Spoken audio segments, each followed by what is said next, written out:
शाओरी के भाई ने दीवार पर एक चित्र बनाया होता है और ये चित्र इस प्लेनेट का होता है जिसमें पिरामिड के साथ 3 चांद होते हैं। विलियम समझ जाता है कि जो 7वां टूटा हुआ साइन था वो यही है और अब इनके पास अपनी दुनिया में वापस जाने के लिए सही ऑर्डर में सही निशान है जिसे स्टारगेट पर सेट करने के बाद ये धरती पर पहुंच जाएंगे। वहीं दूसरी तरफ राह का एक आदमी जो पूरी तरह से नकाब पहने हुए है वो माइंस के बाहर आता है क्योंकि उसे यहाँ से मिनरल लेकर जाना है और तभी वहाँ पर कर्नल ओनिल आकर उसे मार देते हैं। ये देखकर सरदार और सभी लोग डर जाते हैं। वो अपने घुटनों के बल बैठकर अपने ईश्वर राह से माफी मांगना शुरू कर देते हैं। पर तभी कर्नल ओनिल राह के उस आदमी को जिसे उन्होंने अभी मारा है उसके शोल्डर पर एक बटन दबाते हैं जिस बटन को दबाने के बाद उसका नकाब पूरी तरह से हट जाता है। यहाँ पर सभी गुलाम लोगों को पता चल जाता है कि ये ईश्वर नहीं है बल्कि ये भी हमारी तरह इंसान है जिन्होंने नकाब पहने हुए हैं और इतने सालों से वो सिर्फ एक भ्रम की दुनिया में थे। अब जैक्सन, ओनिल, शाओरी और कुछ बच्चे मिनरल्स लेकर पिरामिड के अंदर पहुंच जाते हैं और जब उनके सामने राह के गार्ड्स आते हैं तो उन सबको मार देते हैं। इसके बाद जैक्सन, ओनिल और शाओरी उस जगह जाते हैं जहाँ पर न्यूक्लियर बॉम्ब होता है।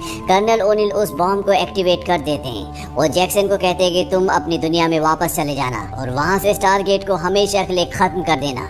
मैं यहाँ पर अपना काम खत्म करूँगा, यानी कि राह का खात्मा। तभी यहाँ पर राह का एक आदमी आता है और वो शाओरी को मार देता है। जैक्सन उस आदमी को मार देता है और शाओरी को मरा हुआ देखकर उसे बहुत दुख होता है। तभी यहाँ पर नीली रोशनी आती है। दरअसल ये टेलीपोर्टेशन की रोशनी होती है। ये राह की एक ऐसी टेक्नोलॉजी है जिससे सामान को, इंसानों को एक जगह से दूसरी जगह ले जाया जा सकता है और इस वक्त राह का एक आदमी इस टेक्नोलॉजी का इस्तेमाल करके यहाँ पर न्यूक्लियर बॉम्ब लेने के लिए आ रहा होता है। जैक्सन को इस टेक्नोलॉजी के बारे में पता होता है, इसीलिए वो शाओरी को लेकर उस लाइट के नीचे खड़ा हो जाता है जिससे गार्ड यहाँ पर पहुँच जाता है और जैक्सन और शाओरी उस जगह पहुँच जाते हैं जहाँ पर वो चैम्बर है जिसके अंदर जैक्सन दोबारा जिंदा हुआ था। वो शाओरी को उसके अंदर रखकर उसे एक बार फिर से जिंदा कर देता है और जब वो उसे वापस लेकर जा रहा होता है तो राह उसे देख लेता है। राह उसके सर पर हाथ लगाता है जिससे उसकी पूरी बॉडी में करंट दौड़ जाता है।